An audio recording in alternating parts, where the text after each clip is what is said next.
second edition of the Good Morning Africa program right here on Africa TV. And of course, it's for the week that I mean, of course, because it's Tuesday and we were here yesterday, and today we are happily back again to take you through in what will be another very interesting, as always, interactive and informative edition of the program, wherever you are in and around the country and of course beyond. Thank you so very much as always for being with us. And yes, we have some very interesting lineup to talk about again this morning, as always we have been doing. So yeah, we should be talking about the presidency because, as you know, President Barrow has begun his annual nationwide tour. We would, of course, bring you some update about that and some of the the things that he said before he depart Banjul yesterday.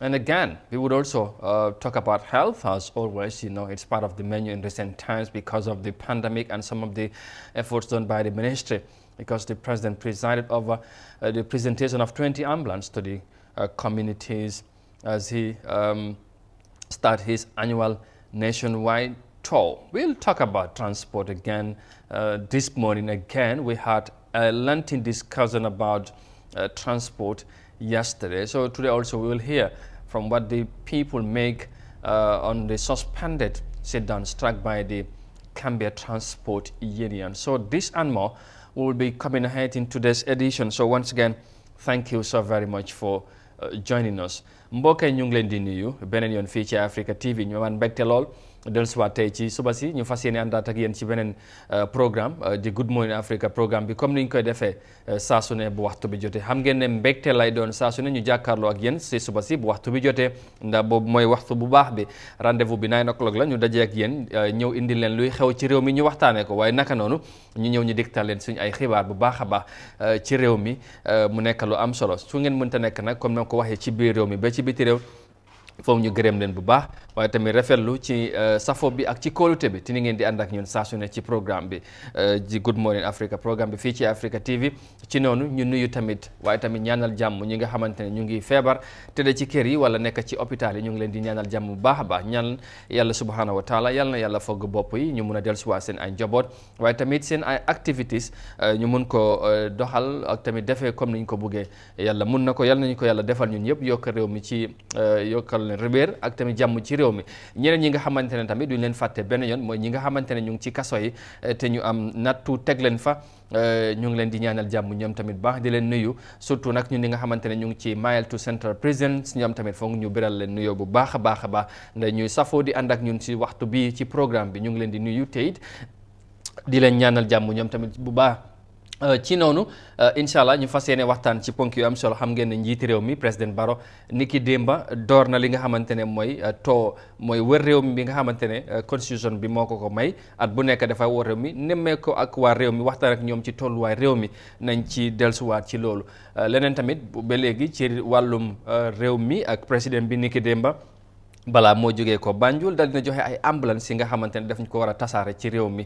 loolu tamit nañ leen ci nañ ko gën a yaatal bu baax a baax, nañ ci toftal yeneen comme ni ñu koy defee saa su ne incha allah. waaye jàppale ne ponk yaa ngi noonu ñu gërëmaat leen bu baax a baax ci na ngeen di ànd ak ñun saa su ne. su ko defee balaa ñoo dugg ci programme bi ñu am mbégte nag saa su ne di ci faral di ànd ak jotaay bi ak suñu naataango di Modou Mohamed Niang. Modou Niang banaa nuyoo bi ak mbégte bi ñu bàyyi la nga nuyoo ak ñi nga xamante ne ñoom ñooy seetaan right now balaa ñoo continuer incha allah. jërëjëf Amadou, maa ngi laa nuyu di nuyu ñuy seetaan Africa TV si jamono ji nekk si réew mi ak si bitim réew yëpp. comme noo ko waxee rek si heure bu baax bi si time bu mag bi fi ñu dee taataane seen xibaar yi wér te wóor. ñoom ñëpp ñu ngi leen di nuyu di leen laajte naka la gars yi eewu mbaa eewu leen ak jàmm. di ziare ñëpp comme noo ko waxee rek ñi si lopitaan yi ñi si kaso yi ñoom ñëpp di leen ñaanal jàmm. ku si nekk rek yàlla delloo si la baax si sa njaboot si barke Seydina Muhammad. di ziare itam daam day topp programme bi dafa ma yóbbante sa nuyoo bu baax a baax si yow waaw. kooku amuñ fayam, ñu ngi ko nuyu. xam nga léegi loolu dafay am solo ndax ñooñu kenn amul seen fay.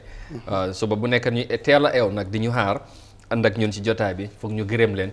te ñu bari ci ñu mel ni comme moom ñu ngi ci biti waaye duñ mën a lim, waaye ñu ngi gërëm ñëpp di leen jaajëfal bu baax a baax di rafetlu tamit li nga ñëw encourage waaye tamit jàppale bi macha allah am na solo. di leen wax jërë ngeen jëf ci loolu kon ni ma ko waxee njiiti réew mi démb ba mun ñang door na li nga xamante ne mooy tukkib nemmeeku bu moo am at bu nekk saafante ak waa réew mi waaye dem déglu waaye tamit dem yóbbaale ci nu ma ko mën a waxee pour mu jàkkaarloo ak ñoom ndax of course sart réew mi moo ko may ren nag mu gaaw ko def lool ndax lu gënoon a bari décembre la doon am ci at mi buy jeex waaye ren gis nañ ne mu ngi dem septembre xam naa ne élection bi jàpp naa ne amaana moom moo ko waral ci tënk rek loolu noo ko gisee balaa ñu see soobu xam naa léegi-léegi ñu déggee ci moom. waaw loolu am na solo parce que luwaay réew mi moo ko may. te comme noo ko waxee décembre la ko daan wante décembre bi balaa loolu campagne bi mu ngi si diggante bi soo looloo tax da ngaa gis ne foog mu xàcc ko. def ko time bi.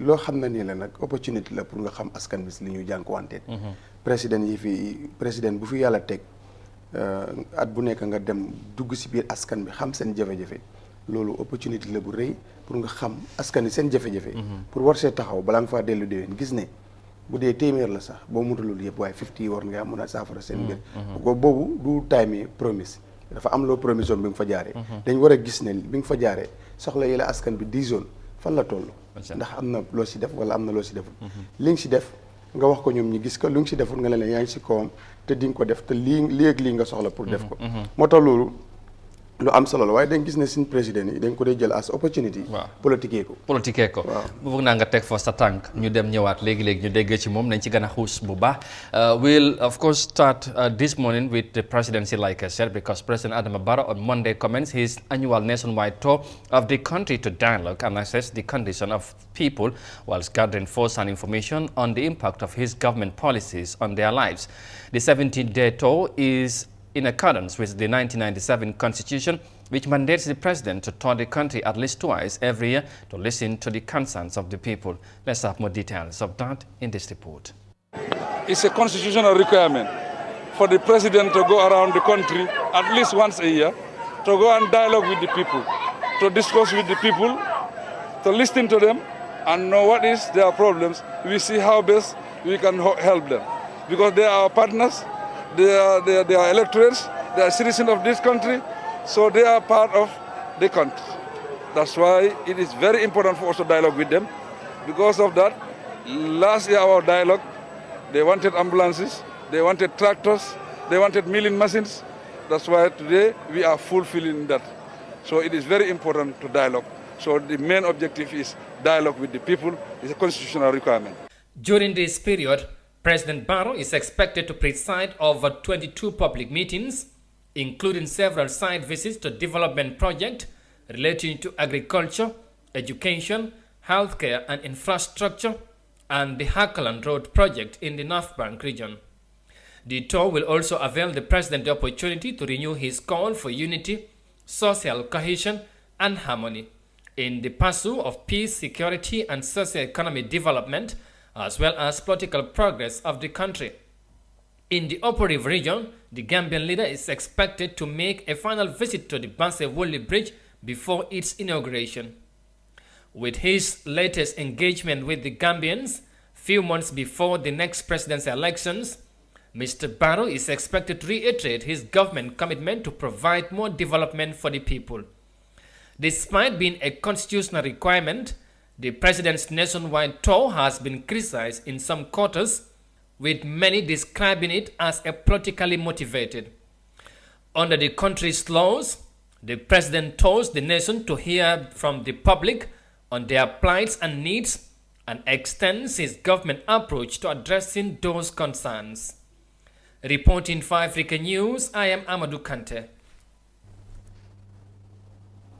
All right, mu ngi noonu njiiti réew mi président Barrow dégg ngeen ci moom mu doon wax ne of course sarti réew mi moo ko may te tamit moo ko diggee at bu nekk li ci gën a néew ñaari at wala boog ñaari yoon war na koo dem ci at mi pour mu saafu wante ak nit ñi wala boog déggal ci ñoom waaye mu déglu leen tamit ci ni mu ko waxee léegi-léegi waaye niñ gis nag benn yoon ci at mi la day am mu dem war réew mi yëpp daanaka ci gox-goxaat yi pour déggee ci ñoom moom mu ngi koo wax noonu of course ci report bi yaa ngi dégg ñu ngi wax ne sax léegi tamit fi nga yemoon fi ma la dogoon mooy ñu bari dañ ci dee gis politique rax ci lool waaye moom ci boppam nee na comme loi moo ko may foog mu dem mu dégg ci Gambien si en tant que mi nga xamante ne ñoom ñoo ko teg ci place bu mu nekk dem déggee ci ñoom te tamit am na li nga xamante ne demoon nañ surtout daaw am ay joytu yu ñu déggoon ci nit ñi ñu ngi war a dellusiwaat am na yenn si saafara yi nga xamante ne yooyu la commencé démba mooy joxe ambulance yi nga xamante ne diggee woon na ko daaw soo mu war ko yóbbaale yenn yi loolu nga gisee tamit loolu naka donte ne nag xam naa ne dana am ñu amee beneen gis-gis ci yëf yi te loolu dafa ci la bokk. mbir bi dafa am solo soo gisee ñu dugal ko si biir constitution bi. solo gum am moo tax. because ifin sax waroon ne dontale yaay jàpp time bu la nee. waaye time bu gënoon a baax pour nga xam because si provinces foofu baykat yi ñoo fa nekk. time bu gënoon a baax mooy suñ ruujee suñ tool yi ba pare. first one bi. nga dem fa ñu jàmbatal la jiw jàmbatal la nawet bi. soo nga am yoo si def. buñ bayee nawet bi ba nawet bi sori boori 10e maam nga ren mënul nekk because sax dafa tombé campagne beeg yooyu noonu. nga dem waaye right now sax baykat yi pare nañ. naka nga plané seen gerte foofu noonu nga nemmeeku baykat yi war ngaa ne foofu automatiquement war ngaa jox baykat yi. gis naa nawet bi sant nañ si yàlla waaye ren incha allah kilo bi dinañ ko jëndee nangam by the time daf si war a ne because lu baax la lu am njëriñ la su fekkee ne jëriñoo ñun time bii nii bu ko opportunité bu rëy la pour président bi dugg. dëkk ak dëkk wala gox ak gox. pour gis tool yeeg everything dig nag baykat yi gerte bi dinañ ko jënd nangam prix bu nga xam ne bu baax wax ak ñoom dégg nga dafa nekk lu nga xam ne ni lu am solo la bot nag sometime mu nekk time yi nga xam ne nii baykat yi fekk jeexal nañ liggéey bi. wala ñu ngi si biir liggéey bi léegi nag jeexal nañ bay bi ñu ngi fa. ñu ngi xaar because su demee fu mu nekk comme ni ñu ko fi waxoon ami boo jon si soxo because gars yi dinañ ornement dinañ ko coow mbiri engrais bi because réew mi fii comme nit ñi su bari dañ di jiital seen soxla. soo leen joxee dara fokk nga topp si mbir yi. may leen bët di ko xool parce que nag duul ne baykat yi si boppam engrais bu ñuy coow ñoom ñoo ko jël dem jaay ko bitim réew. te loolu dégg nga ko fi coow li bari na fi. ñaareel bi 700 loolu la nguur gi joxewoon price. but finally am na ñu doon jaay 1002. so loolu bari woon na si biir réew mi. so loolu yëpp dafa mel ni ñàkk a topp affaire yi. bi nga ko joxee ñàkk koo topp ñàkk koo saytu parce que jaroon na set up comité bu nga xam ne ni dañoo may bët engrais boobu pour ñu jaarale ko si yoon use ko si yoon ba nga xam ne ni Gambien si dinañ ko mën a jot te price bi du over waaye ñu borom alal yi mun nañ ko ñëw jënd after def ko seen store si ba pare di ko jaay njëg bu seer te loolu moo am li si des far ñi génnee ko fi very well loolu am na solo beneen point bi tamit fu ma bëgg a ñu laal rek mooy of course moom président bi wax na ko daaw demoon nañ am nañ déggee ci nit ñi di joytu ci ñoom bokkoon nañ ci wàllu ambulance ak jafe-jafe yi ñu doon dund ci wàllum wér-gu-yaram bi fexe na ba démba launch na 20 ambulance pour yóbbu ko war ko yóbbaale ci yeneen gox yi dégg nañ étti la yëpp pour mu ñu tasaare ko ci communauté loolu jàpp na ne dige bi nga xamante ne dexoon na ko daaw matal na ko waaye te leneen li mooy li ci gën a bari dañuy wax ne président Barrow moom am na dige yu bari yu mu fi defoon du ko daan matal so yu mel nii ndax da nga foog ne bu yóbbaale ambulance yi dina am nit ñi niñ ko gisee surtout ñu ngi ci atum politique ak tamit ndax moom dina yóbbaale leneen lu bees ci too bi nga xamante ne mu ngi des daanaka ay less than 100 days balaa ñoo dem ci élection si. waaw su nekkee ne am na gox ak goxaat yi mu diggoon ambulance mu yóbbu leen ko benn si lim leen diggoon foofu am nañ ko waaye daf ma óor ne askan bi bu duggee si ñoom. dinañ ko laaj leneen lu uteeg ambulance. dina bokk si soxla yi. yooyu noonu. bot yeneen yi dina bari trop. xam naa li su mel ni ndox. gos bu réeréewloo mbir am na ba léegi dëkk yi nga xam ne ñu ngi am jafe-jafe ndox. am na gox yi ko koy laaj. loolu fan la si mujjee ñoom gars yi dinañ bu demee dina ko dégg. li si mel ni kuréel ku nekk kombo fii nu mu ko war a amee ku nekk fële itam noonu la ko war a amee parce que réew mi ñëpp ñoo si bokk yam yàlla dafa teg ñi fële am ñum teg fii te sax suñ ko décentralisé dina wàññi congest ak xat-xat bi nga xam ne ni loolu am na fii ni si Greater Banjul area bi. su ko defee yooyu yëpp si ay digge yu bari yu nga xam ne nii la daf ko doon def dama ne nag su fekkee ne da nga ko def at bi ba weer bi ñëwaat. nga diggoon askan bi na di nga dox ci seen soxla lu mat ñu jox la lu dem ci téeméeri ay jafe-jafe balaa ngaa delluwaat war nañ make sure ne war ngaa yóbbaale ak les 50 yoo xam ne moom da ngaa fekk ñu ne la lii yaa ko fi waxoon waaye pare na parce que loolu mooy njëriñi too bi nemmeeku wante askan bi ñu wax la seen i jafe-jafe nga gisal ko sa bët balaa ngaa dellusiwaat ñu gis ne téeméer bu ne juróom fukki sa ak liste saafara na loolu lu si am solo la but ambulance yi is very important bu ko am na si gox yi nga am na si biir réew mi seret leen day yóbbee seen jigéen ñi am doom ba ñu si bëri sax mais bi ñu am doom si yoon bi ok waaw foofu bëgguma ñu sori si ambulance yi sax parce que loolu dinañ ci war a ñëwaat ci kanam incha allah léegi beneen bi mooy bëgg ñu jeexaleen mooy of course wax nga ko te moom sax président bi nee na taux bi loi moo ko may waaye niñ koy defee ñu bari ñu ci am ñaaw njortu wala sax rafetluñ ko parce que léegi-léegi boo seesee président bi lu moo àndal ak ñi moo àndal dépense bi xaalis buñ cee dugal ak njëriñ bu cee feeñ after taux bi ñu bari ngeen gis ne doxalin bi war nañ koo seetaat of course président bi war naa dem gisee Gamben si ñu because ñoom ñoo ko votel ñoom ñoo ko teg ci place mu dem ñu gis ko loolu lu baax la waaye ni ñu ko defee est-ce que waruñ koo seetaat yow ban gis-gis nga am ci loolu parce que jàpp nañ ni dañ cee dugal xaalis bu bari waaye taux bi ci jeexee daanaka doo gis impact bi doo gis jeexital bi ci nit ñi wala ci réew mi lu ci wàllu doxalin. absolument Amadou war nañ ko seetaat ceeñaat doxalin parce que taux bi dafa ni doon président bi ak exécutif am rek jarutoon luwaas ay gële-gële fële ñi mbëmbu topp président bi di yuuxoo ko def lu ne kon du watu people meet di toog lu mu nekk loolu da ngaa dem pour xam soxla askan bi loolu jarul gàddu ay gële-gële fële jarul ay gàddu moto yu du jeex président bi ak ñu mooy àndal mun a leen dem ak ay ministre am because jàmbat yi yëpp am na ministère bu ko saytu ñooñu dañ ko war a fekkee léegi su ko defee ministre yooyu noonu su fekkoon ne dañ ko def si professionnel nga xam ne laajut politique raxul dara du doon politique bokkut si woon wartoon nekk am bu mbaay sabar yi fële géwél yi yooku fële because loolu mun na am sax yow am na ko waroon a wax dara sax dootu ko mun a wax because loolu moom mbiri campagne la mbiri saraxolle la waaye loolu mënoon nañ ko see ñàkk a gis si fekkoon ne yoon bi ni ko constitution bi indee doxaleen nañ ko noonu rawatina nag ci jamono bu nga xam ne ñi ngay waaj campagne da ngay waaru because président yi fi jaar yëpp dañ daan def opportunity pour jaaral ci wàllu campagne waaye lu muy saf mooy politique la saf-saf jëmmi politique la amee. waaye gars yi nag boppi politique la amee yére politique la amee. ñu ne président bi politique moo ko indi soo activité li muy def moom politique du ci mën a génn. waaw politique moo ko indi waaye xam nga documents yi ñoo dem di sign biir State House xam nga loo àndut ay tëgg sabar ak yooyu. buy dem di indi dara si contribution bi loolu àndut ay tëgg sabar gos liggéey bi dëgg fu mooy ne sabar du fa ne waaye dem déglu askan bi xam seen soxla ñëw faj ko. mënoon naa ànd ak ñàkk a tëgg sabar. waaye bii foog mu ànd ak moom parce que bii dafa am lu ñuy jublu lu nga xam ne nii. dafa capitalize this people meet di too ay noonu. so pour dafa la si tam di ay diggee winaale la si some political points. some political points. ok donte le loolu moo ko fi indi. waaye dafa am lu nga xam ne nii. constitution bi bu ko joxee waxuñu doon ne ñu jëfandikoo ko ngir politique. waxu doon loolu de dañ ko jëfandikoo pour xam soxla askan bi. lan nga si mun.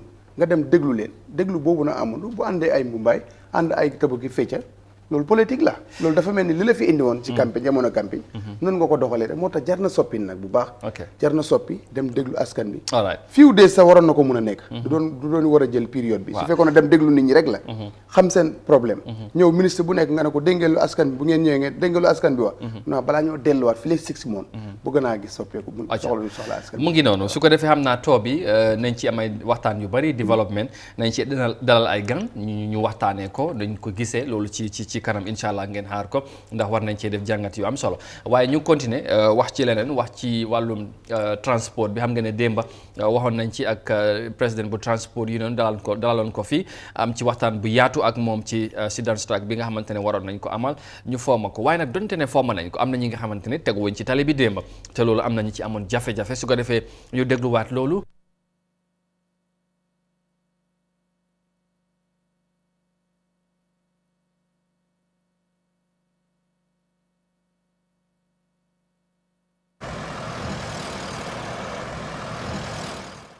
Commercial drivers across the length and breadth of the Gambia were supposed to go on strike following the demands made by the country's transport union for the government to increase transport fares, equally as well provide car parks for drivers, plus the reduction of taxes at the Senegambia Bridge. However, most drivers are observing the strikes as the news of the postponement came late. Commuters wait patiently for the arrival of limited number of commercial vehicles to be able to reach their destinations. Lamin Kamara is among the commercial drivers who choose to observe the sit-down strike. It's expensive. $57. A liter of fuel costs $57. The second issue is that we spend hours on the highway. Taxi drivers from Senegambia heading towards traffic lights sometimes spend 2 hours on the highway. At the end of the day, you have to buy fuel and you need to feed your family. So it is like we are working for the petrol stations. To be candid enough, the drivers are not happy with the sit-down strike. Drivers have long been lamenting about the spike of fuel prices coupled with the country's heavy traffic. Lamin Sise and Mustafa Suso both are among the administrators of the Bakau Bakwe garage in Westville. Gambia fi lu nekk yokkoon na benn driver yi dafa yàgg lool depuis Baro toogangu ci dëkk bi pass fu mu nekkoon ba léegi foofu la nekk yokkoon nañ ko ñu wàññi gas ñu wàññi waat pass. The price of every commodity has increased in the Gambia, except for the fares of drivers.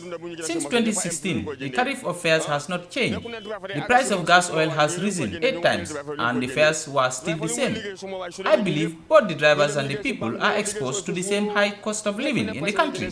When we visit markets, we all purchase goods with the same amount. If the fares remain the same, what are we going to save for our livelihood? Let the government assist the drivers. Let them know that the drivers are here for the people.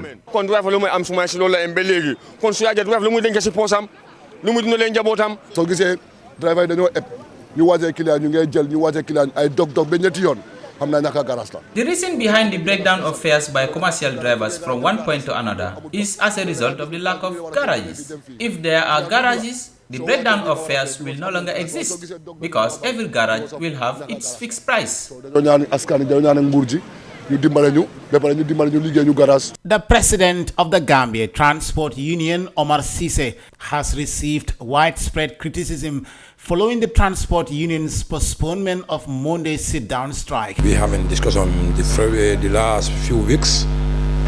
We agree on few points, but the rest we don't agree until yesterday night. We have dissolved the Security Council. The union has published a press release of their agreement with the government. The release states a special task force consisting of relevant stakeholders and officials of the Gambia Transport Union will be set to review the proposed fare tariffs with a view to introducing a much reasonable commuter fare system that will serve both the interests of the commuters and the drivers. Some people believe in order to avoid future sit-down strikes by commercial drivers, the government has to address the country's transport challenges. The construction of an improved highway coupled with the establishment of proper garages could be a step towards addressing the plight of drivers. Usman Jata, iAfrica News.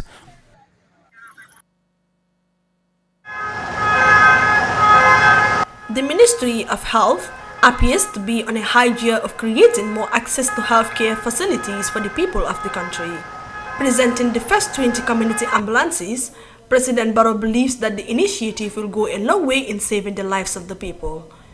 This was a promise to the community that we will start community ambulancing in this country. For the first time in the history of this country. Because we see the need to support the community. And mostly, traditionally, ambulances are stationed at the health centers. They are not within the communities. So we said now, we should have community ambulances so that the ambulances will be within the community so that they can have access and quick reaction also to save the life of the people.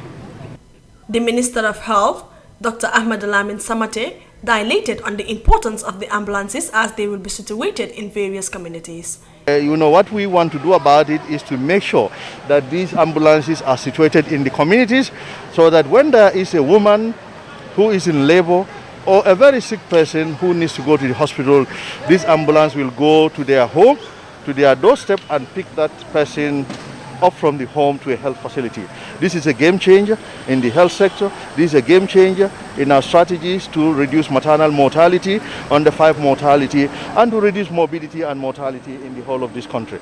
The health minister further assured in getting more facilities in the health sector in the next couple of months.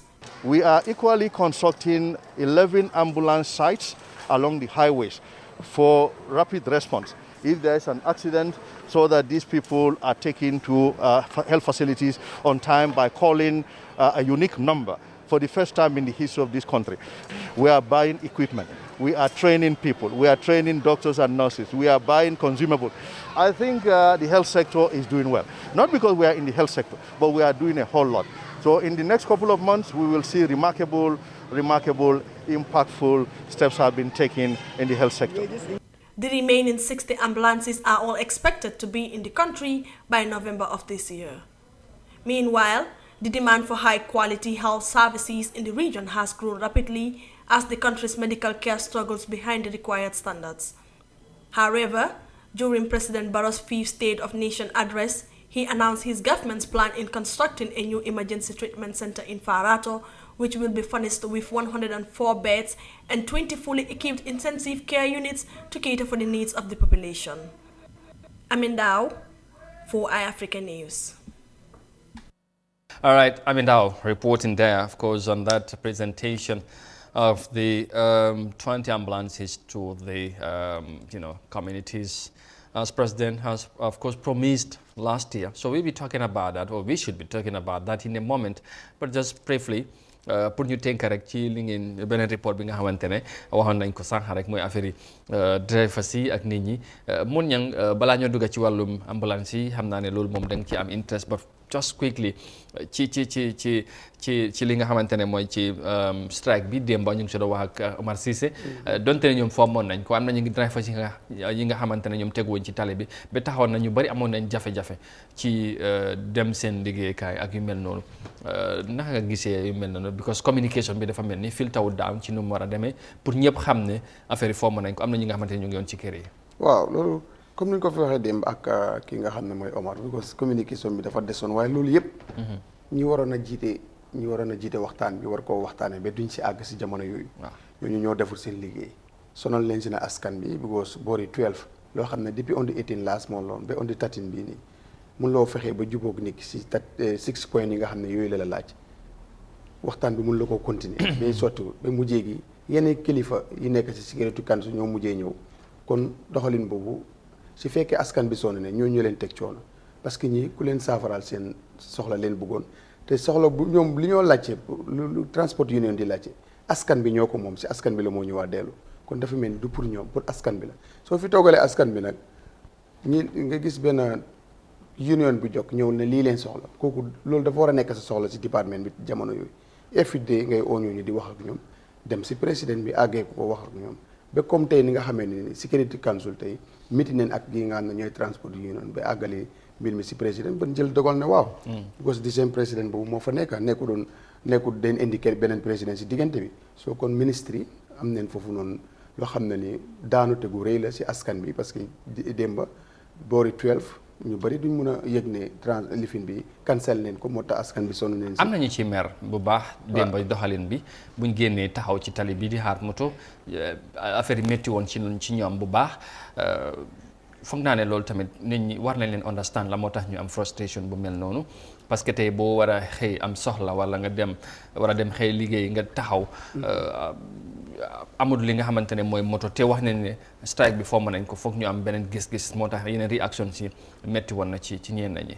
definitely man sax bu ma doon ñëw dama call benn si transport union staff ma ne leen xanaa yéen seen lii fomm leen ko mun a no fomm na waaye communication bi du mën a gaawee noonu Gambie yëpp 12 balaa bëdd seen ñu bëri tëdd nañ naka ngaa waxee nit ñi lii fomm na soo moo tax nag nit da nga war a jël sa responsabilité ñuy xëyuñ rek jàpp bis bi wax naa depuis on the 18 war nañ see mën a doon tey askan bi ñoo si sonn te askan boobu tey ñoo fa teg nguur googu noonu moo tax dañ ko waroon a waxtaanee booba nañ dee bàyyi mbir ba mu agsi di sonal askan bi ñu door ko di ko waxtaanee loo xam ne si waxtaan lay mujj waxtaanee leen ko because ñu ko séq itam ay nit leen te ñooñu nguur moo leen élif nañ dee teel a waxtaan di teel a di xaacandoo di dóorandoo pour bañ a sonal askan bi démb askan bi sonn neen te askan boobu ñoo fi teg nguur googu te nguur googu moo waroon a waxtaan ak union bi te union bi ñu la laaj nguur gi njëriñu askan bi la nguur gi si njëriñu askan bi lay dox loolu lan moo war a tax mu ñu war a jékki ba time boobu noonu muy waxtaan bi di door a sotti am na ku defut waru galam mooy ministre bi ñu jénk wàllu transport defut waru garam nu mu ko waroon a defee konoon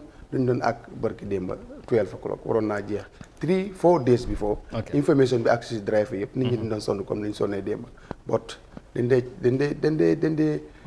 dañ dee xaw a ñàkkal fayda trop soxla askan bi te loolu bokk na si soxla askan bi te feeñ na démba waaw. feeñ na démba mu ngi noonu yéen ko gis si image yi si noonu suñ ndaw di Ousmane Diatta moom moo génne woon ci biti pour wax ak nit ñi nga xamante ne amoon nañ ci jafe-jafe démba gannaaw bi nga xamante ne strike bi foomoon nañ ko waaye am na ñi nga xamante ne teguwoon ci tali bi am loolu nag daal di jur ay jafe-jafe ci ñu bëri ñi nga xamante ne dañ génnoon nañ pour dox seen ay soxla léegi ñu continuer wax ci health mooy ci wér-gu-yaram ñu ngi ko doon wax léegi-léegi of course the Ministry of Health presented 20 ambulances to communities and as part of fulfilling some of the promises the president made during last year's Meet the People tour. And here again, he started another one. So probably he felt it is important before he start the move, let him,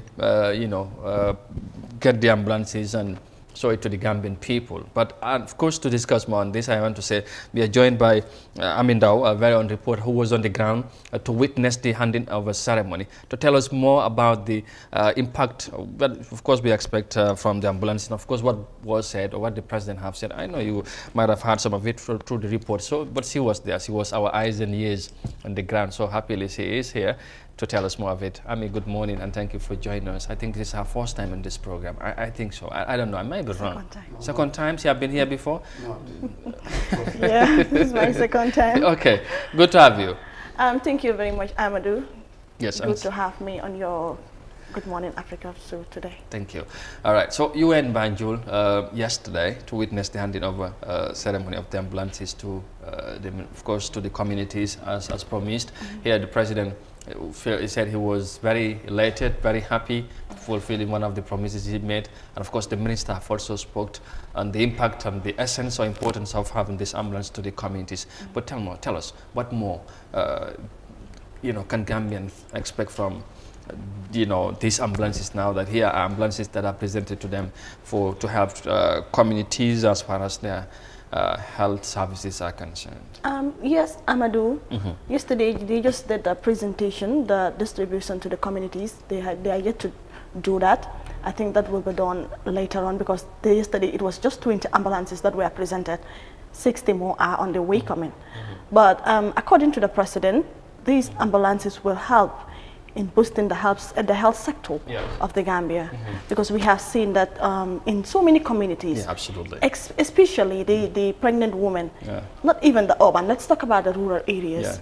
We are seeing them struggling when it comes to when they are in labor.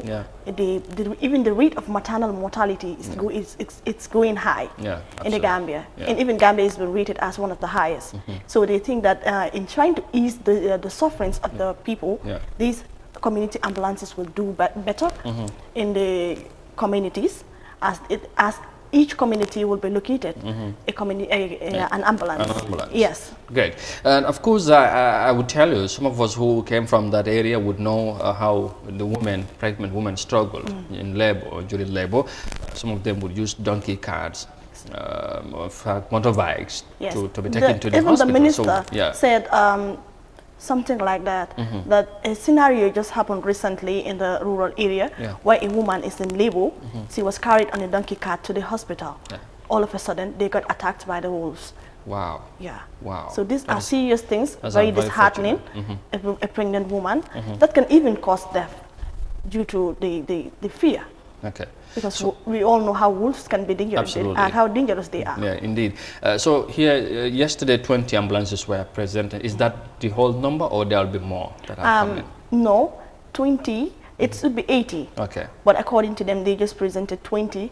The remaining 60 will be here, maybe by the end of November. Okay. Yes, they said they will be doing it in 2 weeks, 2 weeks time. They will have in 2 weeks time, they will have 25. Okay. Then the other remaining would also come later. All right, that's a great one, and I think whatever case it is a laudable move, we have to say, because we all know, and of course in most cases Gambians would always complain, we have a very fragile healthcare system. Exactly. And I think having these ambulances would in a way have a great impact, I want to believe, especially in the rural areas.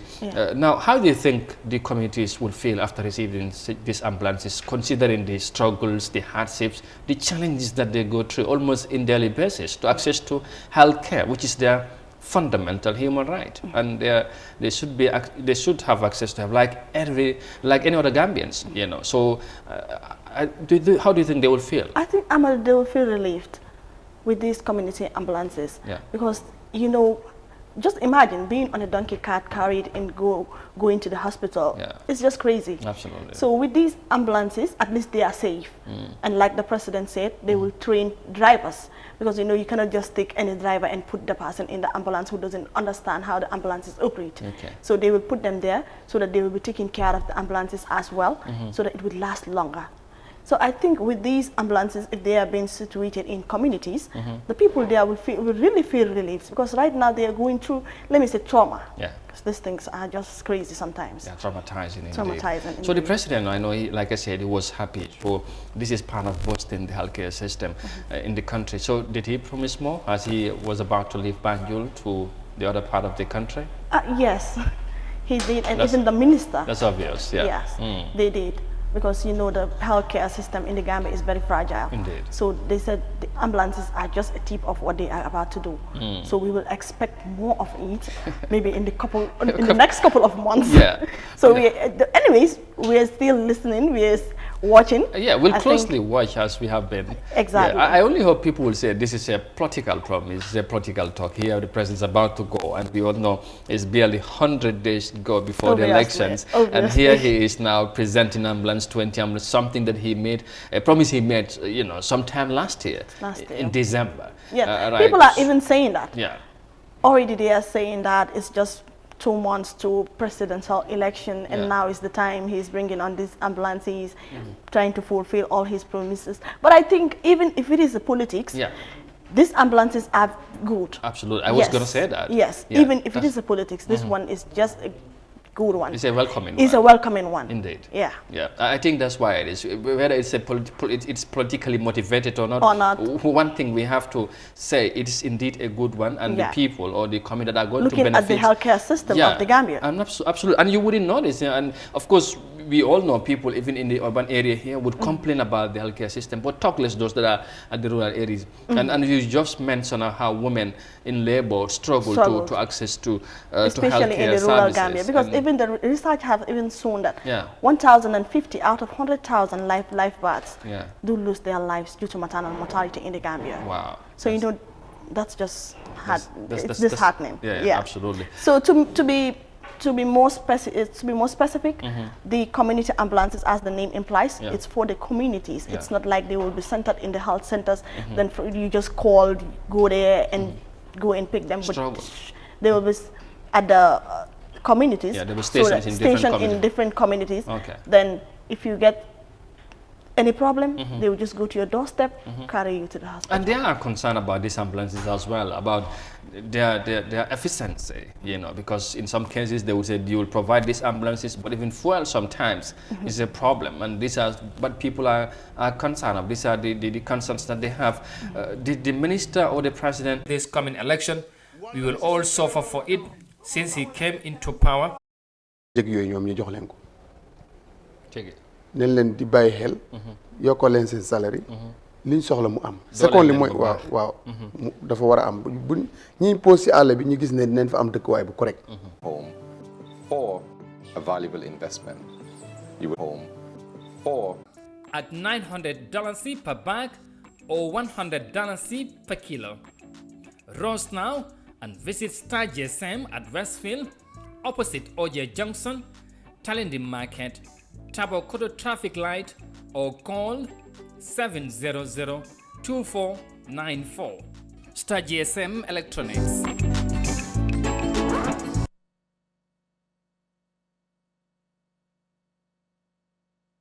Welcome to Staples.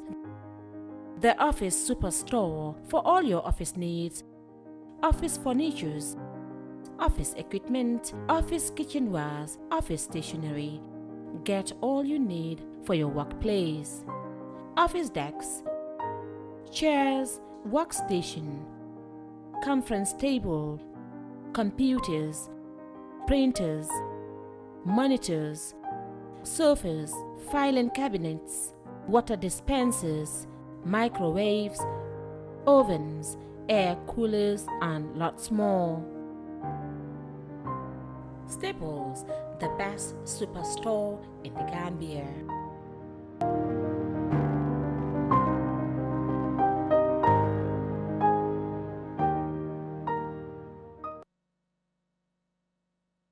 Hello! There's a new update from your favorite GSM operator, AfriCell. For all of you that have struggled to buy cash power beyond $7,000, AfriCell has done it again.